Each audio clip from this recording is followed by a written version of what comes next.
بسم اللہ الرحمن الرحیم۔ حضرت موسیٰ علیہ السلام فرعون اور اس کی قوم کو غرق کرنے کے بعد اللہ تعالیٰ نے حضرت موسیٰ علیہ السلام اور آپ کی قوم کو بے شمار نعمتیں عطا فرمائی اور غلامی سے نجات عطا فرمائی۔ اللہ تعالیٰ سورہ اعراف میں فرماتے ہیں، پھر ہم نے ان قوم فرعون سے بدلہ لے لیا، یعنی ان کو سمندر میں غرق کر دیا، اس سبب سے کہ وہ ہماری آیتوں کو جھٹلاتے تھے اور ان سے بالکل ہی غفلت کرتے تھے۔ اور ہم نے ان لوگوں کو جو بالکل کمزور شمار کیے جاتے تھے اس سرزمین کے مشرق و مغرب کا مالک بنا دیا، جس میں ہم نے برکت رکھی ہے، اور آپ کے رب کا نیک وعدہ بنی اسرائیل کے حق میں ان کے صبر کی وجہ سے پورا ہو گیا۔ اور ہم نے فرعون اور اس کی قوم کے کارخانوں کو اور جو کچھ وہ اونچی اونچی عمارتیں بنواتے تھے سب کو درہم برہم کر دیا، اور ہم نے بنی اسرائیل کو سمندر سے پار اتار دیا۔ پس ان لوگوں کا ایک قوم پر گزارا ہوا جو اپنے چند بتوں سے لگے بیٹھے تھے، کہنے لگے، اے موسیٰ، ہمارے لیے بھی ایک معبود ایسا ہی مقرر کر دیجئے جیسے ان کے معبود ہیں۔ آپ نے فرمایا، واقعی تم لوگوں میں بڑی جہالت ہے، یہ لوگ جس کام میں لگے ہیں یہ تباہ کیا جائے گا، اور ان کا یہ کام محض بے بنیاد ہے۔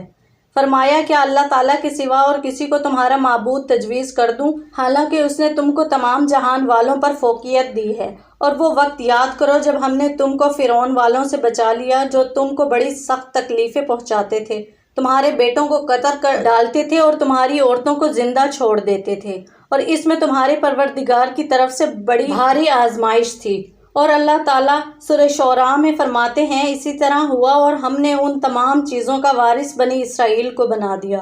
اور اللہ تعالیٰ مزید سورۃ القصص میں فرماتے ہیں، پھر ہم نے چاہا کہ ہم ان پر کرم فرمائیں جنہیں زمین میں بے حد کمزور کر دیا گیا تھا، اور ہم انہی کو پیشوا اور زمین کا وارث بنائیں گے۔ حضرت موسیٰ علیہ السلام کا اپنی قوم کے ساتھ ایسی قوم کے پاس سے گزر ہوا جو بت پرستی کرتی تھی۔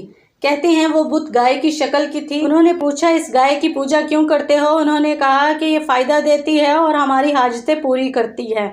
تو ان کی قوم نے کہا کہ اے موسیٰ، ہمیں بھی ایسا معبود بنا دے۔ تو حضرت موسیٰ علیہ السلام نے کہا، یہ لوگ جس کام میں لگے ہوئے ہیں تباہ کیا جائے گا، اور ان کا یہ کام محض بے بنیاد ہے۔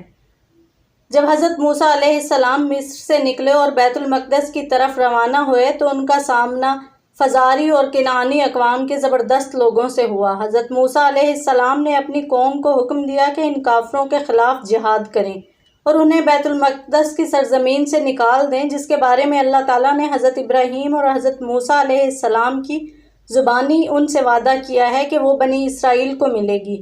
انہوں نے جہاد کرنے سے انکار کر دیا تو اللہ تعالیٰ نے ان پر خوف مسلط کر دیا اور انہیں 40 سال کی طویل مدت کے لیے میدان میں بھٹکنے دیا۔ وہ چلتے رہتے، سفر کرتے، ادھر ادھر آتے جاتے رہتے، حتیٰ کہ 40 سال بیت گئے۔ اللہ تعالیٰ سورہ معاہدہ میں فرماتے ہیں، اور یاد کرو جب موسیٰ نے اپنی قوم سے کہا، اے میری قوم کے لوگو، اللہ کا احسان یاد کرو کہ اس نے تم میں سے پیغمبر بنائے اور تمہیں بادشاہ بنایا اور تمہیں وہ دیا جو تمام عالم میں کسی کو نہیں دیا۔ اے میری قوم والو، اس مقدس زمین میں داخل ہو جاؤ جو اللہ نے تمہارے نام لکھ دی ہے، اور اپنی پشت کے بل روگردانی نہ کرو کہ پھر نقصان میں جا پڑو۔ انہوں نے جواب دیا، اے موسیٰ، وہاں تو زور آور سرکش لوگ ہیں، اور جب تک وہ وہاں سے نہ نکل جائیں ہم تو ہرگز وہاں نہ جائیں گے۔ ہاں، اگر وہ وہاں سے نکل جائیں پھر ہم بخوشی چلے جائیں گے۔ دو شخصوں نے جو اللہ سے خوف کھانے والوں میں سے تھے، جن پر اللہ تعالیٰ کا فضل تھا، کہا، تم ان کے مقابلے میں دروازے میں تو پہنچ جاؤ، دروازے میں قدم رکھتے ہی یقیناً تم غالب آ جاؤ گے۔ تم اگر مومن ہو تو تمہیں اللہ تعالیٰ ہی پر بھروسہ رکھنا چاہیے۔ قوم نے جواب دیا، اے موسیٰ، جب تک وہ وہاں ہیں تب تک ہم ہرگز وہاں نہ جائیں گے، اس لیے تم اور تمہارا پروردگار جا کر دونوں ہی لڑ بھڑ لو، ہم یہیں بیٹھے ہوئے ہیں۔ موسیٰ علیہ السلام کہنے لگے، الہی، مجھے تو بجز اپنے اور میرے بھائی کے کسی اور پر کوئی اختیار نہیں، پس تو ہم میں اور ان نافرمانوں میں جدائی ڈال دے۔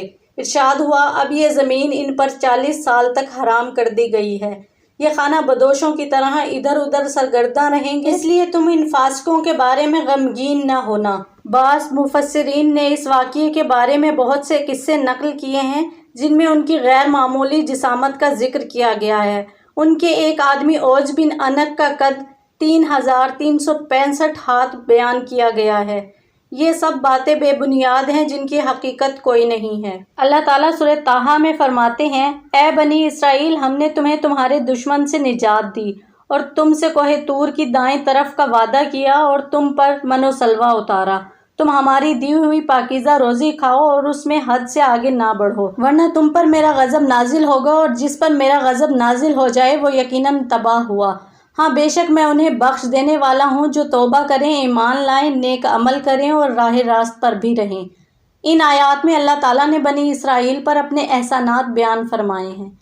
اس نے انہیں دشمنوں سے نجات دی، تنگی اور مصیبت والی زندگی سے رہائی دی، اور ان سے وعدہ کیا کہ وہ اپنے نبی کے ساتھ طور کی اس طرف آ جائیں جو ان سے دائیں طرف ہے، تاکہ اللہ تعالیٰ ان پر ایسے عظیم احکام نازل فرمائے جس میں ان کی دنیا اور آخرت کے فوائد ہیں۔ اللہ تعالیٰ نے ان پر بنجر زمین میں سفر کے دوران ان کی مشکلات اور ضروریات کے موقع پر آسمان سے من و سلوہ نازل فرمایا۔ جب صبح ہوتی تو گھروں کے درمیان مل جاتا، وہ اس میں سے کل تک کی ضرورت کے مطابق لے لیتے۔ اگر کوئی شخص زیادہ مدت کے لیے جمع کرتا تو وہ خراب ہو جاتا، اگر کوئی تھوڑا لیتا تو وہ اس کے لیے کافی ہو جاتا، اگر کوئی بلا ارادہ زیادہ لے لیتا تو وہ خرچ ہو جاتا، کچھ نہ بچتا۔ وہ انتہائی شیریں اور انتہائی سفید تھا، وہ لوگ اسے روٹیوں کی طرح بنا لیتے تھے۔ جب شام ہوتی تو بہت سے سلوہ پرندے بٹیر ان کے پاس آ کر جمع ہو جاتے، وہ بڑی آسانی سے حسب ضرورت پکڑ لیتے جو ان کے لیے رات کے کھانے کے لیے کافی ہو جاتے۔ جب گرمی کا موسم آتا تو اللہ تعالیٰ ان پر بادلوں کا سایہ کر دیتا، جس سے وہ سورج کی تیز دھوپ اور شدید گرمی سے محفوظ رہتے۔ اللہ تعالیٰ سورہ بقرہ میں فرماتے ہیں، اے بنی اسرائیل، میرے وہ احسان یاد کرو جو میں نے تم پر کیے تھے، اور اس اقرار کو پورا کرو جو تم نے مجھ سے کیا تھا۔ میں اس اقرار کو پورا کروں گا جو میں نے تم سے کیا تھا، اور مجھ سے ہی ڈرتے رہو، اور جو کتاب میں نے اپنے رسول محمد صلی اللہ علیہ وآلہ وسلم پر نازل کی ہے، جو تمہاری کتاب تورات کو سچا کہتی ہے، اس پر ایمان لاؤ اور اس کے منکر اول نہ بنو، اور میری آیتوں میں تحریف کر کے ان کے بدلے تھوڑی سی قیمت یعنی دنیاوی فائدہ حاصل نہ کرو، اور مجھ ہی سے خوف رکھو۔ اس کے بعد مزید اللہ تعالیٰ سورہ بقرہ میں فرماتے ہیں، اور جب موسیٰ نے اپنی قوم کے لیے اللہ سے پانی مانگا تو ہم نے کہا کہ اپنی لاٹھی پتھر پر مارو۔ انہوں نے لاٹھی ماری تو اس میں سے 12 چشمے پھوٹ نکلے، اور تمام لوگوں نے اپنا اپنا گھاٹ معلوم کر کے پانی پی لیا۔ ہم نے حکم دیا کہ اللہ کی عطا فرمائی ہوئی روزی کھاؤ اور پیو، مگر زمین میں فساد نہ کرتے پھرنا۔ اور جب تم نے کہا اے موسیٰ، ہم سے ایک ہی کھانے پر صبر نہیں ہو سکتا، سو آپ اپنے پروردگار سے دعا کیجئے کہ ترکاری اور ککڑی اور گیہوں اور مسور اور پیاز وغیرہ جو نباتات زمین میں سے اگتی ہیں ہمارے لیے پیدا کر دے۔ موسیٰ نے کہا کہ کیا عمدہ چیزیں چھوڑ کر ان کے عوض ناقص چیزیں چاہتے ہو؟ اگر یہی چیزیں مطلوب ہیں تو کسی شہر میں جا اترو، وہاں جو مانگتے ہو مل جائے گا۔ اور آخر کار ذلت اور رسوائی اور محتاجی ان سے چمٹا دی گئی، اور وہ اللہ کے غضب میں گرفتار ہو گئے۔ یہ اس لیے کہ وہ اللہ کی آیتوں کا انکار کرتے تھے اور اس کے نبیوں کو ناحق قتل کر دیتے تھے، اور یہ اس لیے کہ وہ نافرمانی کیے جاتے تھے اور حد سے بڑھے جاتے تھے۔ یہاں پر اللہ تعالیٰ نے اپنا یہ احسان بیان فرمایا ہے کہ اس نے انہیں من و سلوہ مہیا فرمایا تھا۔ یہ دونوں دل پسند کھانے تھے جو انہیں بلا مشقت حاصل ہو جاتے تھے۔ حضرت موسیٰ علیہ السلام نے انہیں سختی سے تنبیہ کی اور ان چیزوں کے مطالبے سے انہیں منع کیا، لیکن وہ باز نہ آئے۔